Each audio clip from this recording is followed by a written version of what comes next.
Very well.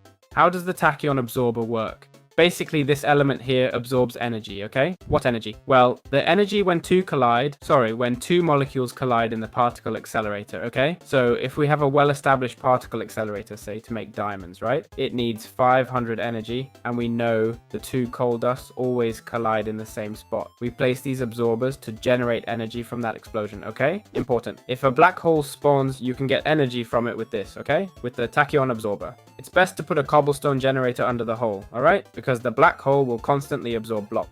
If you put a cobblestone generator, it'll start absorbing the cobblestone, okay?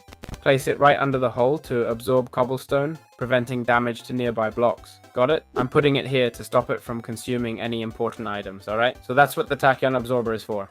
This is the final stage of power generation, okay? And that's it. Honestly, I was really into the Oritech mod. I mean, I love the entire mod. I like this final part, but without a recipe book for exact setups, it's tricky. Without specific instructions, it becomes a bit tedious. I couldn't make any collisions that turn me into items, which is disappointing, you know?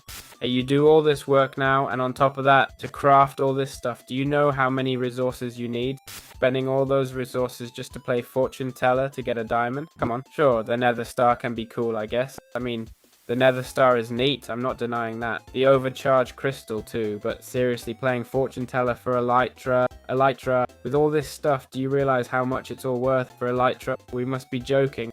That's why I think a guide would be better, like, hey, for this molecule, use these items, put this one first, then quickly add this other one, you know? For example, you could use hoppers to do it, but without that, you have to experiment yourself, which some people might enjoy, I guess. I'm not saying it's all bad. Well, that's my take. It doesn't make sense for this to be at the end, right? I mean, I just reached the end and you do this. Pointless now, isn't it? It feels a bit unbalanced in that regard. The soul stuff is cool, but it lacks depth. I think it's due to the interface. It's too obvious that it's a separate feature, you know? I've played necromancy mods like Goetti, which also uses souls.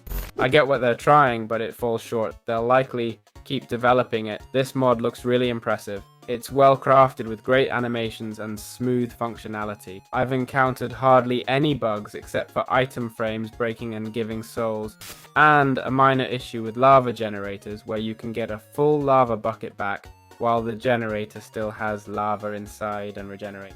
Besides those small glitches, I think it's an excellent mod. I definitely recommend it. Hope you enjoyed this review.